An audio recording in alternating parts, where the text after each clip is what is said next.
अस्सलाम वालेकुम स्टूडेंट्स, उम्मीद करता हूँ आप सब लोग खैरियत से होंगे, हंसते मुस्कुराते होंगे। सबसे पहले मैं आपसे माज़रत चाहता हूँ क्योंकि 1.5 महीने से मेरी वीडियो नहीं आ रही थी। वजह इसकी कुछ ये थी कि मेरी अम्मी फ़ौत हो गई और उसके बाद इससे पहले भी मेरे कुछ मसले चल रहे थे, फिर उसके बाद अम्मी फ़ौत हो गई तो तकरीबन उस वजह से थोड़ा सा बंदा डिस्टर्ब रहता है क्योंकि माँ होती है चली जाती है फिर, तो इस वजह से मेरी वीडियो नहीं आ रही थी। इंशाल्लाह आगे रेगुलर वीडियोस में अपलोड करता रहूँगा।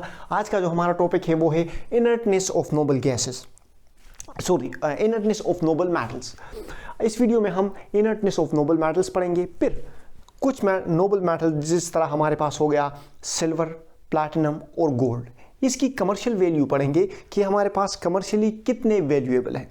तो बिना आपका टाइम ज़ाया किए आपका टॉपिक शुरू करते हैं। उम्मीद करता हूँ आपको वीडियो के एंड में आपको इससे रिलेटेड सारे कॉन्सेप्ट्स क्लियर हो जाएंगे। ये एक शॉर्ट नोट्स मैंने बनाए हुए हैं, इसको मैं इस तरह से एक्सप्लेन करूँगा कि फिर इसको आप इस पर रट्टा नहीं लगाओगे। सिर्फ अगर आप इस की पॉइंट्स को भी देख लो तो आपके जहन में एक खाका आना शुरू हो जाएगा और आप अपने इंग्लिश अपने अल्फाज में इसे लिखते जाओगे।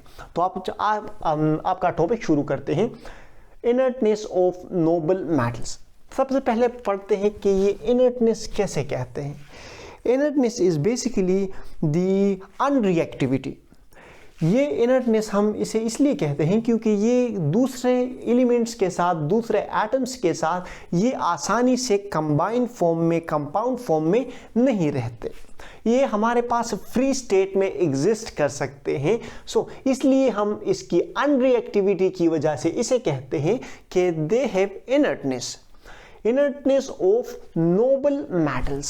नोबल मेटल्स जिस तरह हमारे पास पीरियोडिक टेबल में वो ग्रुप 8 के एलिमेंट को हम नोबल गैसेस कहते हैं। नोबल पर्सन हम मतलब हमारे माशरे में जिसकी सबसे ज़्यादा इज्जत होती है ना, जो किसी एरे गैरे से बात नहीं करता, तो इसको हम नोबल पर्सन कहते हैं ना। इसी तरह बिल्कुल इसी तरह ये जो मेटल्स होते हैं या नोबल मेटल्स हो गए, नोबल गैसेस हो गए, ये भी पीरियोडिक टेबल में किसी एरे गैरे के साथ रिएक्ट नहीं करते। सही है, इनका अपना एक स्टैंडर्ड होता है, ये किसी खास कंडीशन में ही रिएक्ट करेंगे। इसकी अनरिएक्टिविटी की वजह से इसे हम कहते हैं इनर्टनेस ऑफ नोबल गैसेस। ये टॉपिक हो गया। अच्छा, अब इसके एक्सप्लेनेशन की तरफ अगर हम आए तो पीरियोडिक टेबल में जो हमारे पास ग्रुप फर्स्ट और ग्रुप सेकंड के जो एलिमेंट्स हैं, दे आर फेयरली रिएक्टिव। वो हमारे पास काफ़ी हद तक रिएक्टिव होते हैं। इसकी वजह ये होती है because they have low ionisation energy. Group first और ग्रुप सेकंड एलिमेंट की आयनाइजेशन एनर्जी लो होती है। ग्रुप फर्स्ट और ग्रुप सेकंड में जो मेटल्स पाए जाते हैं, इनकी आयनाइजेशन एनर्जी लो होती है। ये आसानी से इलेक्ट्रॉन लॉस कर सकते हैं, that is why they are fairly reactive. अच्छा, अब आयनाइजेशन एनर्जी का केमिकल रिएक्टिविटी के साथ क्या रिलेशन है, आपके जहन में तो सवाल आया होगा। सही है, देखो केमिकल रिएक्टिविटी, हमारे पास केमिकल रिएक्शन तब होता है जब हमारे पास कोई बॉन्ड बन जाता है, कोई बॉन्ड ब्रेक हो जाता है, इलेक्ट्रॉन लॉस हो जाते हैं, इलेक्ट्रॉन शेयर हो जाते हैं। तो बेसिकली हमारे पास ये जो रिएक्टिविटी होती है, ये हमारे पास इलेक्ट्रॉन लॉस और गेन और शेयरिंग की वजह से होती है। जो ग्रुप फर्स्ट और ग्रुप सेकंड एलिमेंट के जो एटम्स हैं, वो आसानी से इलेक्ट्रॉन लॉस कर सकते हैं। That is why they are reactive, they are fairly reactive. However on the other hand जो ट्रांजिशन मेटल्स हैं, जो बेसिकली डी ब्लॉक एलिमेंट्स के, जो डी ब्लॉक में जो एलिमेंट्स पाए जाते हैं, इनको हम ट्रांजिशन मेटल्स कहते हैं। तो जो ट्रांजिशन मेटल्स होते हैं, इनकी रिएक्टिविटी काफ़ी लो होती है। इनकी रिएक्टिविटी इसलिए लो होती है because they have high ionisation energy. Ionisation energy, ये हमारे पास न्यूक्लियस हो गया, सही है, ये एक शेल हो गया, ये दूसरा शेल हो गया, सही है। अब ये वैलेंस शेल हो गया। अब ionisation energy is the amount of energy required to remove electron from the valence shell of a gaseous atom। Ionisation energy हमारे पास वो मिनिमम, वो कम से कम एनर्जी होती है जो किसी इलेक्ट्रॉन को चाहिए ताकि उसे हम इसके वैलेंस शेल से रिमूव कर सके। जो आयनाइजेशन एनर्जी हमारे पास वो मिनिमम अमाउंट ऑफ एनर्जी होती है जो किसी एटम को दरकार होती है ताकि उससे, उसके वैलेंस शेल से हम इलेक्ट्रॉन को रिमूव कर सकें। जो ट्रांजिशन मेटल्स होते हैं इनकी आयनाइजेशन एनर्जी हाई होती है, मतलब इसको हमें ज़्यादा एनर्जी प्रोवाइड करनी पड़ेगी इलेक्ट्रॉन को रिमूव करने के लिए। So because of their high ionisation energy, मतलब ये आसानी से इलेक्ट्रॉन लॉस नहीं कर सकते, because of their high ionisation energy they have low reactivity. I hope आपको समझ आ गया होगा कि आयनाइजेशन एनर्जी और रिएक्टिविटी का एक दूसरे के साथ क्या रिलेशन है। अभी भी समझ नहीं आए तो कमेंट सेक्शन में आप पूछ सकते हैं, सही। अच्छा, अब नोबल मेटल्स की तरफ आते हैं। मैं इसे मतलब इसको हम इज्जतदार मेटल्स क्यों कहते हैं पीरियोडिक टेबल में, मैंने आपको बताया ना ये किसी मतलब इतनी आसानी से ये रिएक्ट नहीं कर सकते। So the noble metals are those metals which resist oxidation and corrosion in moist air. जो नोबल मेटल्स होते हैं वो हमारे पास ऐसे मेटल्स होते हैं जो ऑक्सीडेशन और कोरोजन को रेजिस्ट करते हैं, मतलब वो ये आसानी से इलेक्ट्रॉन लॉस नहीं कर सकते। Oxidation is basically the loss of electron. So noble metals हमारे पास वो मेटल्स होते हैं जो आसानी से इलेक्ट्रॉन लॉस नहीं कर सकते और इनमें जंग वगैरह इतनी आसानी से नहीं लग सकता। मतलब हमारे पास ये जो कोरोजन का फिनोमेना होता है ये भी हमारे पास ऑक्सीडेशन ही होती है। तो कोरोजन हमारे पास बेसिकली क्या है, केमिकल रिएक्टिविटी है, केमिकल रिएक्शंस हैं, सही है। तो इसकी जो हमारे पास हमने यहाँ पे पढ़ा कि जो नोबल मेटल्स होते हैं ये केमिकली मतलब अनरिएक्टिव होते हैं काफ़ी हद तक। So noble metals are those metals which resist oxidation, जो आसानी से इलेक्ट्रॉन लॉस नहीं कर सकते और जिस पे आसानी से जंग नहीं लग सकता। अगर इसे हम मोइस्ट एनवायरनमेंट में रख लें तो इसे आसानी से जंग नहीं लग सकता। इसकी सिंपल डिफिनीशन ये है कि those metals which resist oxidation and corrosion in moist air are called noble metals. इसमें हमारे पास ruthenium, rhodium, palladium, silver, osmium, iridium, platinum और गोल्ड शामिल है। बाज़ केमिस्ट्स के नज़दीक जो हमारे पास ये जो मरकरी है और रेनियम है और कॉपर है इसे भी हम नोबल मेटल्स में शामिल करते हैं, सही है। अच्छा, आई होप आपको नोबल मेटल्स की समझ आ गई होगी। अच्छा, these metals are inert and found free in nature. ये मेटल्स जो मैंने जिसकी एग्जांपल आपको दे दी ये हमारे पास इनर्ट होते हैं, मतलब केमिकली अनरिएक्टिव होते हैं और हमारे पास ये नेचर में फ्री स्टेट में पाए जा सकते हैं। ये केमिकली अनरिएक्टिव होते हैं और ये फ्री स्टेट में भी स्टेबल होते हैं। सो ये हमारे पास फ्री स्टेट में पाए जाते हैं नेचर में। ये जो नोबल मेटल्स हैं हमारे पास ये काफ़ी इनर्ट होते हैं, मतलब अनरिएक्टिव होते हैं, रेयर होते हैं, इनकी डिमांड काफ़ी हाई होती है। इनके यूज़फुलनेस की वजह से, इनके ज़्यादा यूज़ होने की वजह से इनकी डिमांड काफ़ी हाई होती है, लेकिन ये ज़मीन पे काफ़ी कम मिकदार में पाए जाते हैं। यही वजह है कि ये कम इकोनॉमिकल होते हैं, ये काफ़ी महंगे होते हैं। सो दे आर इनर्ट मतलब अनरिएक्टिव, रेयर होते हैं, यूज़फुल इन मेटलर्जी में हमारे पास यूज़फुल होते हैं। हाई टेक्नोलॉजी जो हम आजकल यूज़ करते हैं उसमें भी हमारे पास ये मेटल्स होते हैं, जो बिजली की तारें वगैरह हो गई इसमें भी हमारे पास नोबल मेटल्स हम यूज़ करते हैं। लैपटॉप्स वगैरह में यूज़ होता है हमारे पास हाई टेक्नोलॉजी में, और ऑर्नामेंटेशन में भी हमारे पास ये नोबल मेटल्स यूज़ होते हैं। ये तो हमने पढ़ लिया इनर्टनेस ऑफ नोबल मेटल्स के। इनर्टनेस ऑफ नोबल मेटल्स क्या है, बेसिकली नोबल मेटल्स की अनरिएक्टिविटी। उसके बाद हमने पढ़ लिया नोबल मेटल्स। अच्छा, अब आते हैं कुछ नोबल मेटल्स की कमर्शियल वैल्यू पढ़ लेते हैं, जिसमें हमारे पास सिल्वर, प्लैटिनम और गोल्ड है। सबसे पहले सिल्वर को पढ़ लेते हैं। सिल्वर हमारे पास क्या है, सिल्वर हमारे पास है एज इसका सिंबल है, और जो हमारे पास चांदी होती है इसको बेसिकली हम कहते हैं सिल्वर। अच्छा, ये हमारे पास अगर आप चांदी को देख लें, it is soft white metal. ये जो चांदी होती है हमारे पास ये सॉफ्ट सफ़ेद सा मेटल होता है। So silver is a soft white metal. ये सिल्वर हमारे पास जो नेचर में है ये 4 तरीकों से पाया जाता है, या ये हमारे पास फ्री स्टेट में पाया जाता है, native element as a native element, मतलब दूसरे एटम के साथ ये कंबाइन नहीं होता। So as a native element हमारे पास ये पाया जा सकता है। As a primary constituent of silver mineral, जो हमारे पास सिल्वर मिनरल होता है उसमें एज अ प्राइमरी कंस्टिट्यूएंट भी पाया जाता है। ये अलॉयस के फॉर्म में भी पाया जाता है, मतलब ये दूसरे मेटल के साथ कंबाइन हो जाता है, अलॉय बना लेता है, और ये हमारे पास नेचर में अलॉय फॉर्म में भी पाया जाता है, और is a minor constituent in ores of other metals. जो माइनर कंस्टिट्यूएंट होता है मतलब काफ़ी कम मिकदार में पाया जाता है, दूसरे मेटल्स के ओर्स में भी ये काफ़ी कम मिकदार में पाया जाता है। तो ये हमारे पास बेसिकली कितने तरीके हो गए, 4 तरीके। अब आते हैं सिल्वर की प्रॉपर्टीज़ की तरफ कि सिल्वर में क्या ऐसी प्रॉपर्टीज़ हैं जो इसको यूनिक बनाती हैं। तो सबसे पहले इट इज़ रेयर, ये हमारे पास रेयर होता है, मतलब ये हमारे पास अर्थ क्रस्ट में आसानी में और ज़्यादा मिकदार में नहीं पाया जाता। दूसरी बात, ये हमारे पास इकोनॉमिकल होता है। सिल्वर जो है हमारे पास, इसकी सप्लाई कम है क्योंकि ये रेयर है, ये आसानी से नहीं पाया जा सकता।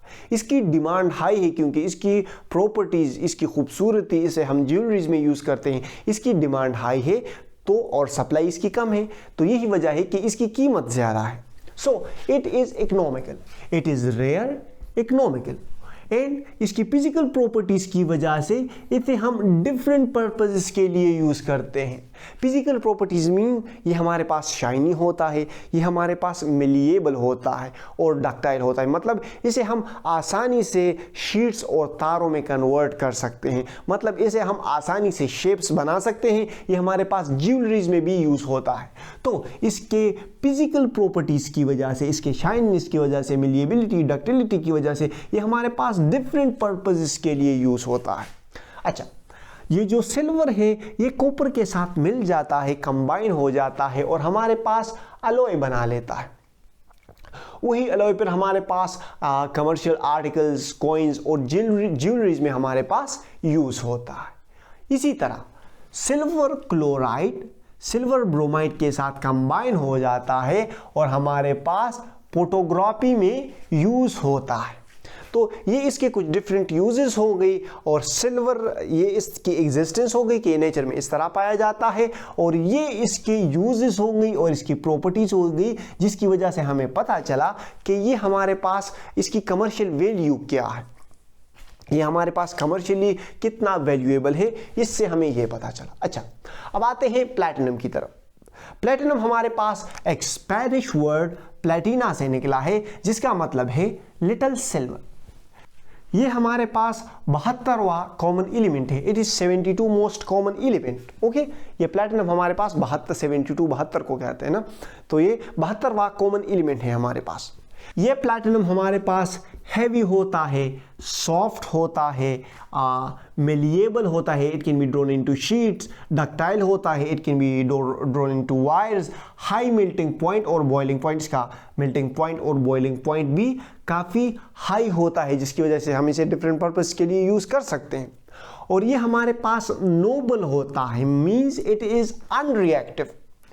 प्लैटिनम को हम कैटालिटिकल कन्वर्टर में यूज़ करते हैं, लेकिन ये जो होता है प्लैटिनम हमारे पास काफ़ी ज़्यादा एक्सपेंसिव होता है, तो प्लैटिनम की जगह पर हम पैलेडियम को कैटालिटिकल कन्वर्टर में यूज़ करते हैं। अच्छा, इसकी स्ट्रेंथ काफ़ी ज़्यादा होती है और इट कैन बी शेप्ड, इसे हम आसानी से किसी भी शेप में कन्वर्ट कर सकते हैं। इसका कलर काफ़ी अच्छा होता है, इसमें हार्डनेस काफ़ी अच्छी होती है, एंड इट इज़ इनर्ट, मतलब ये रिएक्टिव नहीं होता। सो इसकी स्ट्रेंथ अच्छी है, ये आसानी से शेप ले सकता है, इसका कलर अट्रैक्टिव होता है, ये हार्ड होता है और आसानी से ये रिएक्ट नहीं कर सकता। तो ये प्रॉपर्टीज़ की वजह से हम इसे ज्वेलरीज और जेम सेटिंग में यूज़ करते हैं। अच्छा, ये जो होता है अनरिएक्टिव होता है, इसे हम बार बार पढ़ रहे हैं कि इट इज़ अनरिएक्टिव। अनरिएक्टिविटी की वजह से ये हमारे पास काफ़ी इसकी अहमियत बढ़ गई है। ये हमारे पास ज्वेलरीज में यूज़ होता है, क्योंकि अगर हम किसी ऐसे मेटल में ज्वेलरी डाल दें, किसी ऐसे मेटल में डायमंड डाल दें जिसे जंग लगता हो, तो जाहिर सी बात है कोई भी मतलब दिमाग से सही इंसान ऐसे मेटल में डायमंड नहीं डालेगा जिस पे जंग लगता हो, डायमंड भी ख़राब हो जाएगा ना। तो इसकी इनर्टनेस की वजह से, इसके शेप, कलर और हार्डनेस की वजह से, इसी प्रॉपर्टीज़ की वजह से ये हमारे पास ज्वेलरीज और जिम में यूज़ होता है। अच्छा, अब इसके अनरिएक्टिविटी की वजह से इसकी मेडिकल यूजेस भी है हमारे पास। अनरिएक्टिव होता है तो ये हमारे पास डेंटल फिलिंग, ये जो हम दांत को भरते हैं ना, तो इसमें भी ये हमारे पास यूज होता है। सर्जिकल टूल्स अनरिएक्टिव होता है तो इससे हम ये जो सर्जिकल टूल्स जिससे हम सर्जरी वगैरह करते हैं, कैंचियाँ, वो छोटे छोटे से, जिसे हम फिर ये डॉक्टर्स जब आप बनेंगे आगे तो आपको सब पता चल जाएगा, तो वो भी हमारे पास प्लैटिनम से बनी होती हैं। अच्छा, और जो अपरेटस फॉर साइंस लैब, जो साइंस लैब के लिए हमारे पास अपरेटस होती हैं, वो भी हमारे पास इस प्लैटिनम से ही बनी होती हैं। वजह इसकी क्या है बच्चों? यही अनरिएक्टिविटी, ये अनरिएक्टिव होता है, यही वजह है इसे हम डेंटल फिलिंग, सर्जिकल टूल्स और साइंस लैब, ज्वेलरीज, जेम्स सब में यूज करते हैं। मेन वजह क्या है इसकी? अनरिएक्टिविटी, इट इज इनर्ट। ओके, अच्छा अब आते हैं गोल्ड की तरफ। नाम तो सुना होगा, हाँ, सोना ही सोना। सोना नहीं, आप सोते रह जाओगे और आपका सोना कोई और ले जाएगा, सही है? तो ये सोने वाला सोना नहीं है, ये गोल्ड वाला सोना है, सही है? अच्छा, गोल्ड जिसे हम कहते हैं सोना, इसे तो सब जानते होंगे, इसे एक्सप्लेन नहीं करते, ये तो सबको आपको पता होगा, हाँ? अच्छा चलो सही है, छोड़ो मड़ा, एक्सप्लेन कर लेते हैं। क्या याद रखोगे? क्या आपको मैं सोने की भी अहमियत बता रहा हूँ, सही है? अच्छा, इसे सोने को, गोल्ड को हम ऑर्नामेंट्स एंड ज्वेलरीज में यूज़ करते हैं। इसे इसलिए यूज़ करते हैं क्योंकि इसका कलर काफ़ी ज़्यादा अट्रैक्टिव होता है। इसका कलर अट्रैक्टिव होता है और ये हमारे पास इनर्ट होता है, मतलब ये रिएक्ट नहीं कर सकता, ये रिएक्ट नहीं कर सकता, इसे जंग नहीं लग सकता, इसका कलर काफ़ी अट्रैक्टिव होता है, तो इसको हम यूज़ करते हैं ज्वेलरीज एंड ऑर्नामेंट्स में। ये मेलिएबल होता है, it can be easily drawn into wires and it is ductile, it can be easily drawn into wires and sheets. इसे हम आसानी से शेप दे सकते हैं। सो इसके इनर्टनेस की वजह से, अट्रैक्टिव होने की वजह से और इसके आसानी से शेप देने की वजह से ये हमारे पास ऑर्नामेंट्स एंड ज्वेलरीज में यूज होता है। प्योर गोल्ड जो होता है हमारे पास, प्योर, ये जो हम पढ़ते हैं ना 24 कैरेट गोल्ड, 18 कैरेट गोल्ड, ये हमारे पास प्योर गोल्ड जो होता है, जो बिल्कुल प्योर हो, वो काफ़ी ज़्यादा सॉफ्ट होता है। इस गोल्ड को फिर हम इसके अलॉय बना लेते हैं कॉपर, सिल्वर और प्लैटिनम के साथ, ताकि इसकी ड्यूरेबिलिटी हम इंक्रीज कर सकें। जो गोल्ड होता है हमारे पास, it is a good conductor. Gold हमारे पास गुड कंडक्टर होता है, यही वजह होती है कि इसे हम लैपटॉप्स वगैरह में यूज़ करते हैं, क्योंकि ये डिजिटल डेटा ट्रांसफॉर्मेशन में भी हमारे पास काफ़ी अहम किरदार अदा करता है। अच्छा, ये हमारे पास इनर्ट होता है, मतलब आसानी से रिएक्ट नहीं कर सकता। सो इसके इनर्टनेस की वजह से इट इज़ डेंटल पर्पसेस के लिए, दांतों के पर्पसेस के लिए हम इसे यूज़ करते हैं। आई होप आपको समझ आ गया होगा। अभी भी समझ नहीं आया तो कमेंट सेक्शन में पूछ सकते हैं। बाकी हंसते रहें, मुस्कुराते रहें, दिलों का ख्याल रख के खुशियाँ बांटें। अल्लाह हाफिज़।